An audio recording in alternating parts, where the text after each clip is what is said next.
Assalamualaikum anak-anak. Berjumpa lagi kita dalam tajuk yang baru, ilmu yang baru, iaitu mentafsir data dalam carta palang. Okey, ni carta palang Untuk pengetahuan anak-anak, carta palang dalam buku teks matematik tahun 6 ditunjukkan dalam dua bentuk, iaitu carta palang yang bentuk menegak dan satu lagi ada carta palang yang bentuk melintang sebelah sini, bar dia tu. Okey. Jadi untuk tajuk carta palang, mentafsir data dalam carta palang ni, murid-murid kena mahir dalam mentafsir perkara-perkara asas dalam carta palang ni. Okey, kita tengok kepada soalannya. Carta palang menunjukkan bilangan murid dalam 4 kumpulan. Okey, ni bilangan murid dalam 4 kumpulan. Okey, pada carta palangnya bilangan muridnya pada paksi yang mencancang ni, bilangan murid. Okey, dan 4 kumpulan pada paksi yang mengufuk, iaitu paksi X. Okey, ada merah, kumpulan merah, biru, hijau dan kuning. Okey, kita tengok soalan nombor 1. Nyatakan bilangan murid setiap kumpulan. Okey, setiap kumpulan. Kumpulan merah, kita ambil yang pertama, kumpulan merah. Kita ambil satu persatu. Merah sama dengan berapa? Okey, kat sini merah. Kita tengok puncak barnya ada berapa. Okey, berapa tu? 120. Kita tulis 120. Okey, seterusnya kumpulan biru. Biru sama dengan, okey, sebab dia jauh sikit dengan senggat ni, maka kita guna pembaris. Dan kita buat sedikit binaan supaya benda ni tepat. Okey, berapa tu? Okey, iaitu 100. Kemudian hijau. Hijau sama juga, cikgu galakkan guna pembaris untuk kita tentukan bilangan dia dan kita buat senggat-senggat ni. Daripada merah lagi lah sebab dia sama. Okey, kat situ senggat dia. Okey, apa maksudnya? Sini 100, sini 120. Tengah-tengah ni ialah 110. Jadi hijau 110 dan akhir sekali kuning pun sama dengan hijau bilangannya. Kuning sama dengan 110. Okey, mudah je kan? Kita tengok soalan yang kedua. Hitungkan purata bilangan murid setiap kumpulan. Okey, sekarang dia nak purata. Murid masih ingat lagi apa maksud purata? Perkataan lain bagi purata ialah min. Okey, kita tulis bawah ni, min. Okey. Ataupun dia merupakan nilai yang adil bagi setiap kumpulan. Nak suruh adil, nak buat macam mana? Mestilah kena sama banyak. Nak buat sama banyak, nak buat macam mana? Okey, kita tengok rumus dia. Purata sama dengan jumlah bilangan, ni semua. Jumlah bilangan, jumlah cikgu ringkaskan ya. Jumlah bilangan per dengan bilangan kumpulan. Kumpulan ada 1, 2, 3, 4. 4 kumpulan. Bilangan kumpulan. Bilangan kumpulan. Cikgu ringkaskan. Okey, itu yang dinamakan purata. Okey. Perkataan lain bagi purata ialah min. Ingat ya, min. Ataupun dengan kata mudahnya ialah purata ialah nilai yang adil bagi setiap kumpulan. Setiap kumpulan yang adilnya ialah sama banyak. Jadi kita nak cari sama banyaknya macam mana?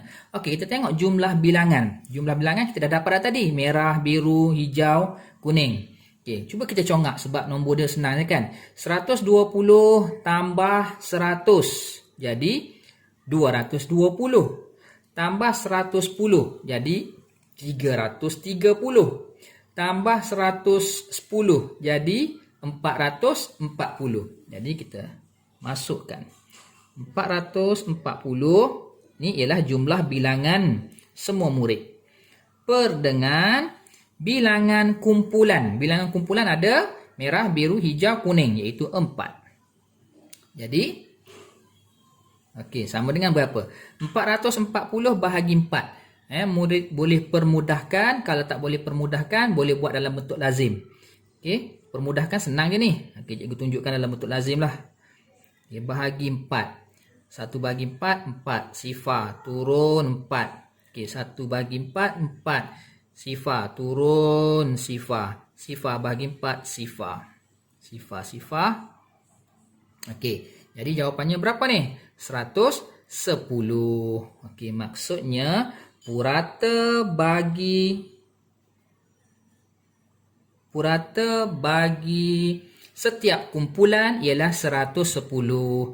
Merah kena 110, biru kena 110, hijau 110, kuning 110, barulah adil. Itu yang dimaksudkan dengan purata. Okey, seterusnya kita tengok soalan yang ketiga. Kutipan jumlah yuran daripada kumpulan biru. Okey, kumpulan biru ni, kumpulan biru. Okey, adalah RM1,200. Okey, yurannya RM1,200 jumlahnya. Berapakah jumlah kutipan bagi kumpulan merah?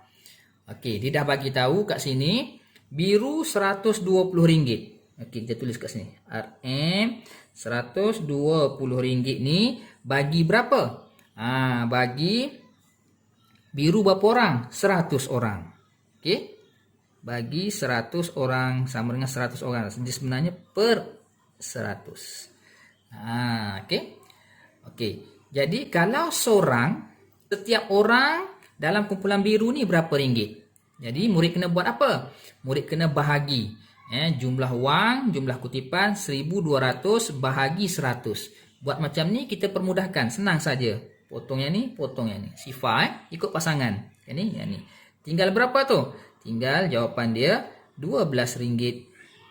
Maknanya setiap orang kena bayar RM12. Ni dalam kumpulan biru. Okey. Soalan yang dia nak, berapakah jumlah kutipan bagi kumpulan merah? Dia nak kumpulan merah. Itu pun sekiranya setiap kumpulan ni cikgu tetapkan yuran dia sama sahaja. Okey, itu syaratnya. Okey, jadi untuk dapatkan jumlah kutipan untuk kumpulan merah ni nak buat macam mana? Okey, kita ambil berapa jumlah murid dia? 120. Okey, yang merah 120 orang murid. Darabkan dengan RM12 bagi setiap orang. Okey, darab RM12. RM12. Okey. 2 darab sifar. Okey, cikgu tukar pen bagi terang sikit. Sifar darab 2 sama dengan sifar. 2 darab 2 sama dengan 4. 1 darab 2 sama dengan 2. Okey. Kemudian sifar darab 1 sama dengan sifar. 2 darab 1 sama dengan 2. 1 darab 1 sama dengan 1. Jumlah keseluruhannya ialah sifar 4, 4, 1. Okey. Jadi jumlah kutipan bagi kumpulan merah ialah RM1,440. Okey. Cikgu harap murid-murid boleh faham dengan apa yang cikgu sampaikan, dan sebagai pengukuhan, cikgu nak murid-murid buat latihan di dalam buku puncak muka surat 94. Okey, soalan nombor 24, tetapi cikgu buat penambahan dalam soalannya. Okey, soalan ni, okey, yang dah ada ni, berapa ramai murid suka minum kopi? Okey, jadi murid tengok carta palang yang bentuk mengufuk. Okey. Okey, kemudian soalan B, murid-murid boleh tulis sendiri soalan ni, kena tulis soalan baru buat jawapan kat bawah. Okey, soalannya cikgu bacakan. Harga jualan bagi setiap jenis minuman adalah sama. Okey, sama je. Jika jumlah jualan bagi minuman Milo ialah RM18, hitung hasil jualan bagi minuman Nescafe. Okey. Okey, dan satu lagi soalan C, cikgu letak kat sini, boleh kira kat sini. Hitung purata bilangan minuman kesukaan murid. Okey. Dia nak purata. Jadi ada 1 soalan, 2 soalan, 3 soalan. Okey, kemudian murid-murid boleh hantar kepada cikgu untuk disemak. Sekian, terima kasih.